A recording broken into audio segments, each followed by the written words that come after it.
The last of the sacred plant medicines that I wish to speak of is one of the three in the vision, and that's iboga. That's spelled I-B-O-G-A. Iboga comes from Western Equatorial Africa. It's the scrapings of the bark from a root of a plant, also called iboga, which is a shrub of some kind, about 4 feet tall, I believe.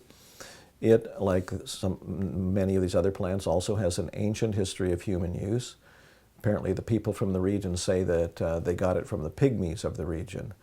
Currently, its primary use, although this is changing and this comes into the vision, is in the context of a religion called Bwiti. That's B-W-I-T-I. There are apparently 2 to 3 million adherents of this religion in Gabon and Cameroon and surrounding areas. It's legal, and at least I know for a fact it's legal in Gabon.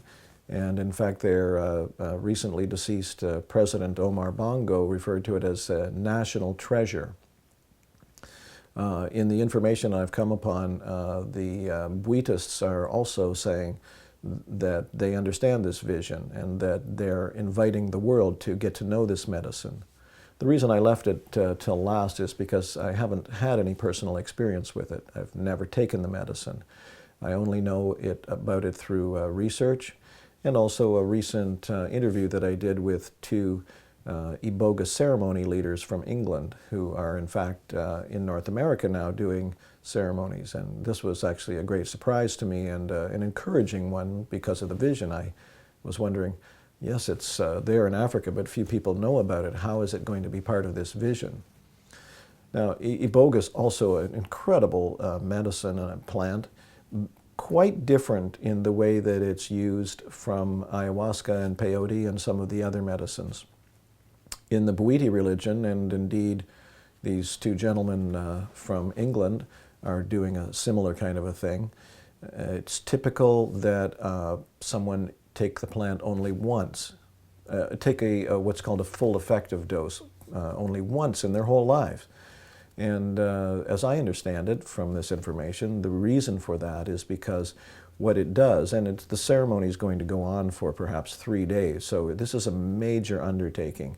There's preparation involved prior to it, and the gentleman from England told me that you have to think of it as a 33-day ceremony, because for the next 30 days or so, you need to be really clean, no other substances, keep your diet kind of simple perhaps, try to live a relatively calm and simple existence for that period of time, because it's going to resonate through you and there's a huge amount to be learned.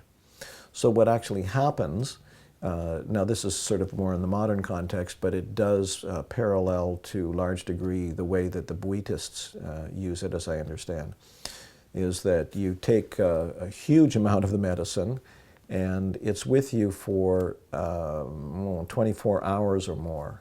It's sometimes considered a rough ride. It's potentially a life-changing event. The way these same guys from England talk about it is that it takes you into what they call the bardo, into the death realm. And it has a unique capability of showing you, and I've come upon this repeatedly, some people have described it as if there's a movie screen being pulled down in front of you. And it leads you into the memories from your past, or in some cases apparently even past lives. But it takes you to the places where there are problems. It takes you to the places where you got stuck, where you turned away from life, where you closed yourself off, where you lost your open-heartedness, your openness to life. And it shows you them very distinctly, very clearly, so that you have an opportunity to come to terms with that, to have some compassion for that, and to release these old events that stand in the way between us and our own awakening. So it takes you through that, and then the ceremony, they say that you're so far out there, so fully in the grip of this medicine that you're not moving, at least all night. You're just lying there, and much of the next day, same thing. And then perhaps the following evening, this is the second day we're talking about, there may be a feast, music, dancing that brings you back into your body and back into the world. And then The following morning, there may be closing ceremonies where you share some of your experiences if you wish to, and then you go home and you work with this. So it has an incredible potential to help heal old wounds for people. And there's another stream of it as well. The primary psychoactive alkaloid is called ibogaine and was discovered in the late 19th century, I believe. It's available. There are clinics in many places in the world which are legally using this in treatment, and its primary function, as I understand it, although it's not as completely narrow as that, is that it's an amazing medicine for use in the treatment of addiction. It has remarkable properties that way. One is this, that I spoke of already, is this kind of movie screen function that shows you where you turned away from life, shows you where you made yourself vulnerable to the addiction that you later became prey to. At the same time, it has a perhaps even more remarkable quality, and this has been repeated numerous times. It actually knocks out the craving for the drug, heroin, cocaine, perhaps alcohol. Apparently it's even been effective with nicotine addiction. It literally knocks out the craving, and this can last for several weeks. It can last for, I think I've heard, up to 6 weeks or so.